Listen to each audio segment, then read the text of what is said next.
Good evening, everyone. Today I wanted to do a little book haul because I bought some new books today. I have been reading many books recently, but the problem is I am reading many books at the same time, so I haven't finished most of those. So I'm waiting for myself to finish the books and review and give you some recommendation. However, today I just wanted to show you what kind of books I bought today. I went to bookstore just to refresh my life cycle. Working and working out, those two things are the only two things that are happening in my life right now. It's pretty much boring, but kind of blessed too. So I just needed some kind of healings at the bookstore. Yep. So I bought like 6 books today, and I will show you one by one. So the first book that I bought is 귀여운 미소 작가님의 생강의 이름 모를 여인. 귀여운 미소. I didn't know the pronunciation of the name, so I searched it. Guillaume.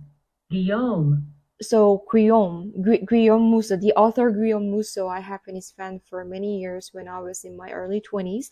I read his book for the first time when I was about 21-year-old, and the first book that I read from his series was 구해줘, and that's one of the most famous books of his series, and I'm pretty sure many of you guys have heard the title before, or maybe you have seen it in a bookstore before. But yeah, so I've always ran to bookstore to get his new books every time he published a new book, but I haven't been reading his books for last couple years, so I thought it was a good time for me to get his books again, and this one I finally got it. I honestly judge books by its cover, and I thought this cover was pretty attractive, and I got it, and I will read it. Second one I got is 김초엽 작가님의 방금 떠나온 세계. I got this book just because it's by her. I have been reviewing a couple of her books before in my booktube, but I really just like how she creates her stories by combining her scientific knowledge and her imagination. I love how the story flows to a random place with her a lot of imagination, but at the same time, it always provides realistic messages to readers. So I like how the stories are always very realistic, but at the same time, it's very unrealistic. So combination of her imagination and scientific knowledge, because she studied in a scientific field, if that is a right expression.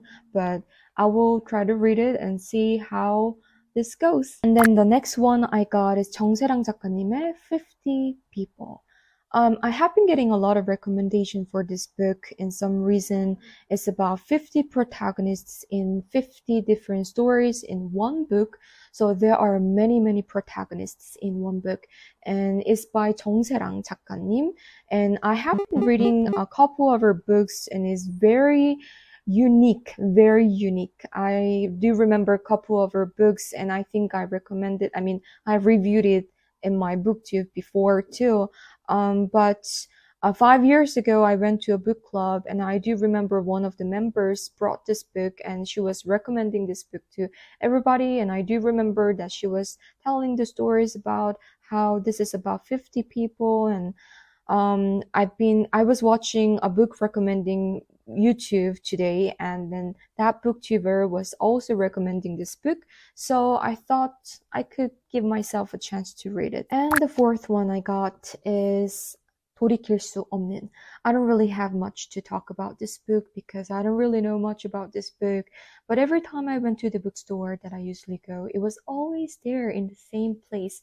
So for a couple times I was gonna get it, but then I decided not to get it. But today I got it somehow, and in the back it says 부패경찰과 정체불명의 불법 조직 사이에서 벌어지는 첩보와 배신. So I guess it's about bad policeman and spy, and it's also a fantasy mystery book. So those are always the fun combination, I think. So I'll give it a try and I'll read it. We are almost getting to the end. The next book that I got is called Watching. This book was very famous in some reason a few years ago, and I haven't been reading it. But today when I was walking through bookstore, I saw this book. I kind of read some of the contexts inside, and I really, really liked it. It's a self-improvement book, and I don't know the details because I haven't read it, but I knew that I was gonna like it because when I was reading some of the sentences here inside, I really liked it. So with that conviction, I was sure that I was wanting this book, so I got it, and I'm really actually excited to read this. Finally, the last one. The last one I got is called 대통령의 말. It's a collection of some of the president's speeches, and I didn't know that I was gonna get this kind of book today, but sometimes I kind of like getting speech books. I have one from Obama, one from Trump, and also from United Nations, what is the Security Council Chairman Ban Ki-moon. I bought their speech books so that I can learn some expressions. So by reading the speech books, I can learn political expression, diplomatic expression, so that I can use it when I'm translating from my work. I just like learning some of the vocabularies and some of the concepts and some of the manners when president speaks in front of public. So I learn pretty much like a lot of, I don't know, expressions and manners in this through the speech books. So that's why I got it. These 6 books are the books that I got today, and I really, really need to stop buying new books. I need to save money. I've been spending too much money on books. I hope some of you can relate to me. But all right, thank you so much for watching the video today, and I hope to see you soon in the next one. Have a good night. Bye.